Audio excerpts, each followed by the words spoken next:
Bien. Le procureur spécial, spécial près la Cour de répression des infractions économiques et financières, M. Ali Touré, il est en direct. Bonjour, M. Touré. Bonjour, M. Diallo. Bienvenue sur FIM FM et dans Mirador. Première question à Kumba. Monsieur Ali Touré, monsieur le procureur spécial, quelle sera la couleur de la salle d'audience d'aujourd'hui, puisqu'il y avait une audience prévue, non? Bien, je vous remercie de cet appel. J'interviens vraiment par respect pour le peuple de Guinée, sinon je n'ai pas l'habitude d'intervenir. Ce n'est pas ma façon de communiquer ça quand il y a des affaires à gérer. Bien. Mais j'interviens pour répondre à certaines situations parce qu'il y a eu de la désinformation. Et par devoir de redevabilité au peuple de Guinée, j'interviens dans ce cadre. Merci. Je voudrais vraiment vous dire qu'aujourd'hui, les avocats qui étaient en train de parler, ils le savent, depuis le vendredi, qu'il n'y avait pas audience à la CRIEF ce matin. Et pourquoi? Oui, parce que, écoutez, le mercredi, comme vous le savez, nous avons reçu la transmission des dossiers concernant Tassori Fofana, Mohamed Ghané, Oye Guilavogui et Zakaria Koulibaly. Alors, lorsque ce dossier nous a été transmis par la direction des investigations judiciaires de la gendarmerie nationale, nous avons analysé l'affaire, nous avons opté pour la flagrance. Cette affaire orientée en flagrant délit et tous les actes de procédure ont été accomplis. Le dossier donc a connu cette orientation. Vous l'avez orienté en information? Non, j'ai orienté le dossier en flagrant délit. Ce qui a conduit à leur placement sous mandat de dépôt. Absolument, parce que il y a des choses que vous devez savoir. Il ne faudrait pas que les gens transposent le droit dans les médias, le droit se dit au prétoire. Lorsque moi j'ai reçu cette affaire, je l'ai orienté en flagrant délit parce que l'article 47 du Code de procédure pénale me le permet. Le procureur reçoit des plaintes et dénonciations et apprécie la suite à leur donner. J'avais le choix entre trois options. Soit orienter le dossier en information, soit prendre le dossier en citation directe, ou bien opter pour la procédure de flagrance pure et simple. La troisième option, j'ai opté pour cela. Et j'ai informé les avocats que l'audience devait se tenir le lendemain. Le lendemain tel que l'a dit le Code de procédure pénale. Lorsque vous parcourez les dispositions de l'article 462 du Code de procédure pénale, cette disposition est très claire. Elle dit lorsque un individu dont la procédure a été orientée en flagrant délit est placé sous mandat de dépôt, l'audience doit se tenir le jour même sur le champ. Si ce jour il n'est point tenu d'audience, alors il faut déférer l'affaire à l'audience du lendemain. Si ce jour également l'audience n'est pas tenue, le procureur est obligé d'ouvrir une information immédiatement. Alors, moi j'ai ouvert la procédure dans la flagrance. Les avocats ont dit de prendre leur affaire pour le 11. Alors que le 11, ce n'était pas le lendemain du 6. Je rappelle que l'affaire est venue le 6 chez moi. Donc ce sont les avocats qui ont souhaité qu'il y ait audience en ce 11 avril.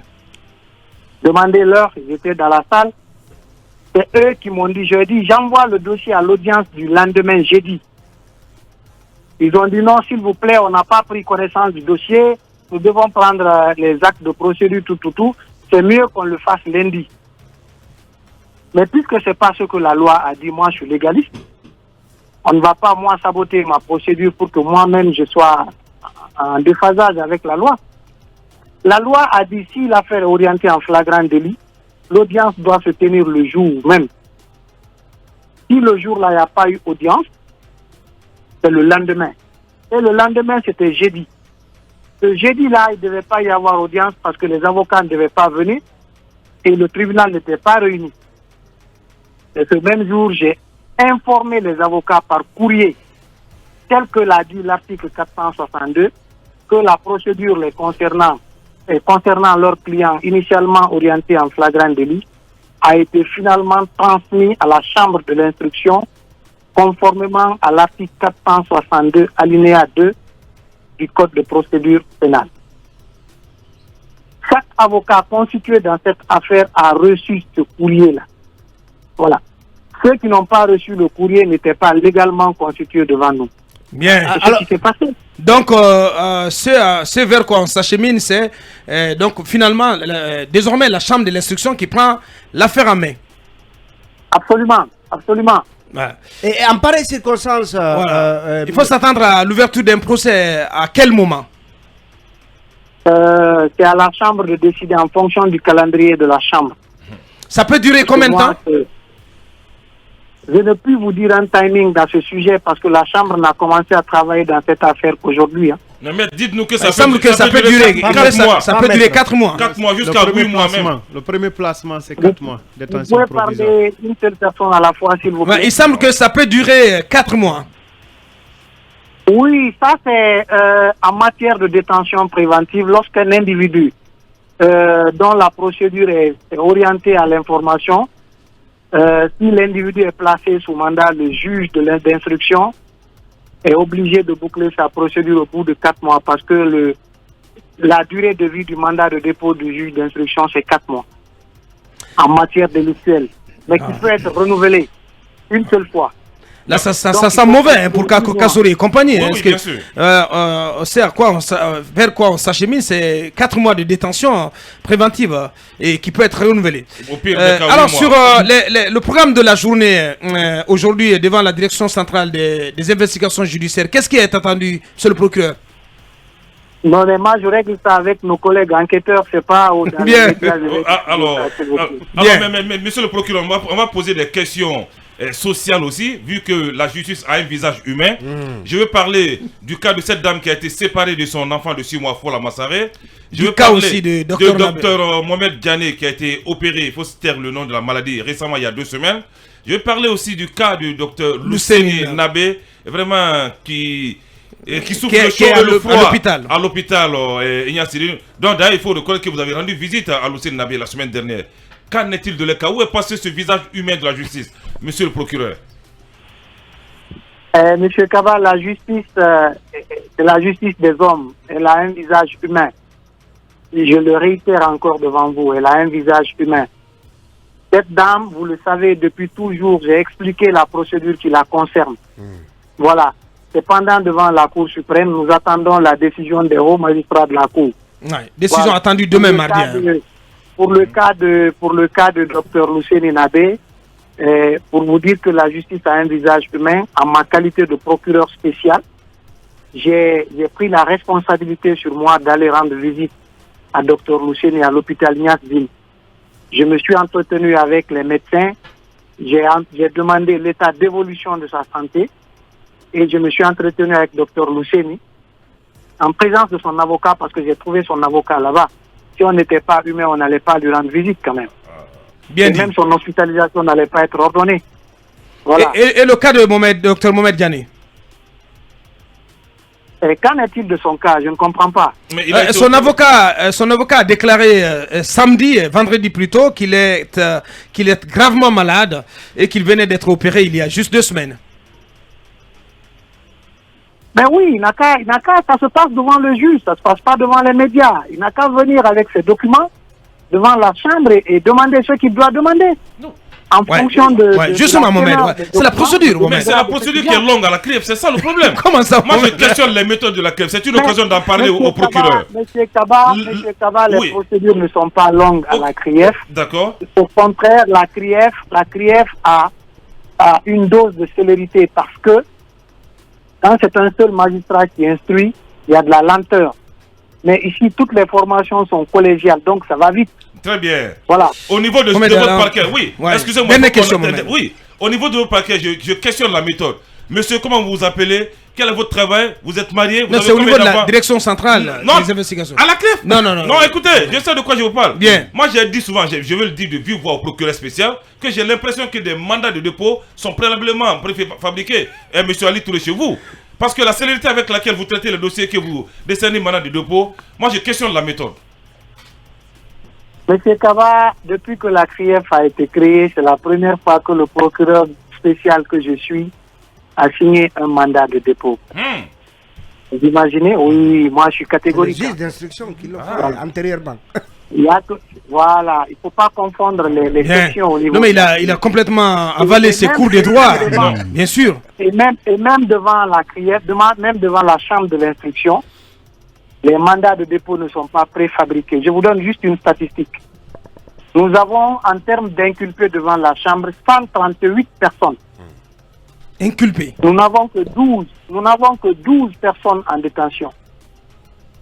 Voyez-vous, le ratio, il est faible.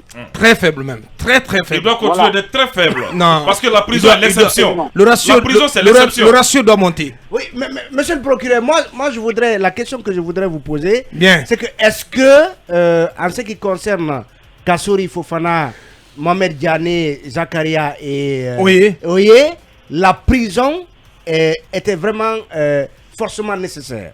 La grande délit. C'est talibé. Oui, c'est talibé. Bonjour mon frère, on n'a pas eu le temps d'échanger physiquement. D'accord. Je fais le plaisir de répondre à votre question. D'accord. Cette affaire, j'ai décidé de l'orienter en flagrant délit parce que j'avais la conviction que je peux obtenir ce que je veux. Moi, Qu'est-ce que vous voulez? Qu'est-ce que vous voulez? Quelle est votre démarche? La finalité recherchée? Mais c'est la condamnation et la rétrocession à l'état de ce qui a été spolié. C'est clair. Mais, monsieur le procureur, Voilà, on a écouté des avocats et même des hommes politiques qui se sont mêlés de cette affaire qui disent qu'on ne peut pas parler de flagrant délit, d'autant que les faits, par exemple pour certains, c'est certainement parce qu'il y aurait des milliards dans les comptes de certains ministres qu'on ne peut pas qualifier cette réalité de flagrant délit, d'autant que vous ne les avez pas pris la main dans la confiture, dans la boîte de confiture, comme on le dit, monsieur le procureur. Ceux qui disent ça, ils ne connaissent pas le droit. Moi, je ne peux pas me taguer la poitrine que je suis le meilleur connaisseur du droit, mais moi, mon droit, je le dis au prétoire. Voilà. Il ne faut pas confondre les conditions de commission d'une infraction et la procédure de jugement de cette infraction. Les conditions de commission de l'infraction peuvent être dans la flagrance. Et dans les orientations procédurales, il y a le flagrant délit. C'est ce que ceux-là qui sont allés dire du n'importe quoi dans les médias ont voulu confondre. Pourtant, c'est un pool d'avocats pour lequel j'ai beaucoup de respect parce qu'il y a même des gens là-bas qui m'ont enseigné. Voilà.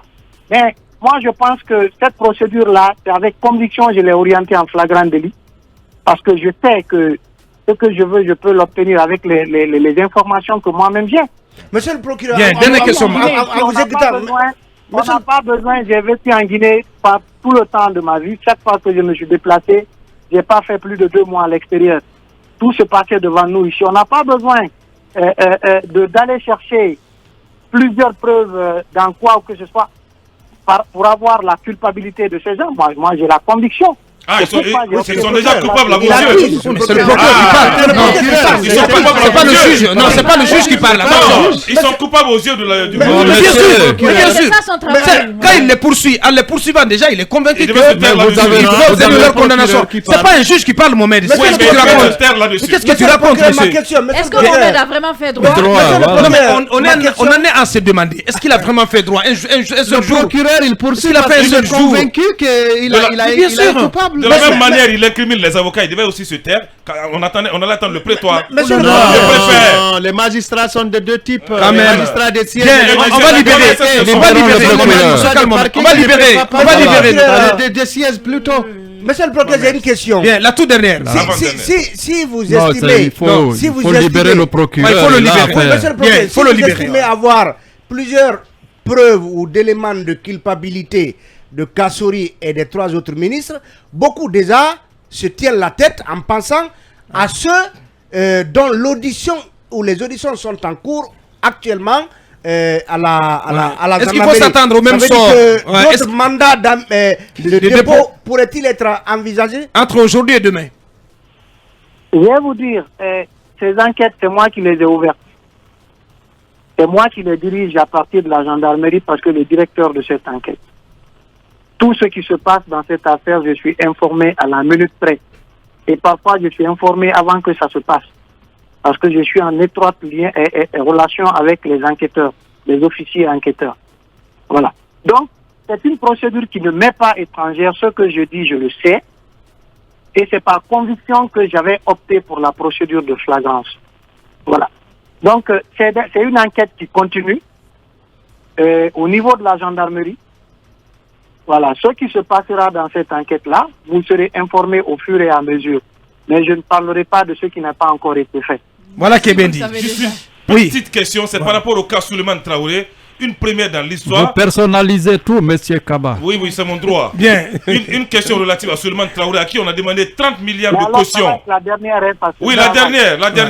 30 milliards de caution pour le cas Souleymane Traoré, monsieur. Ouais, il dit qu'il a été. Il vous a d'ailleurs. Il a écrit une lettre ouverte au ministre de la Justice et au président de la CREF. Ouais, il dit qu'il a été. Comment je vais dire, placé sous mandat de dépôt. Sur le fond. Voilà, sans être. Il a été détenu sans avoir été entendu. Je vais vous dire que peut-être ce que vous ne savez pas, la chambre de l'instruction a un calendrier de travail. Ils ont programmé l'interrogatoire de M. Souleymane Traoré à un jour fixe. Ils ont envoyé les courriers aux avocats constitués à cet effet.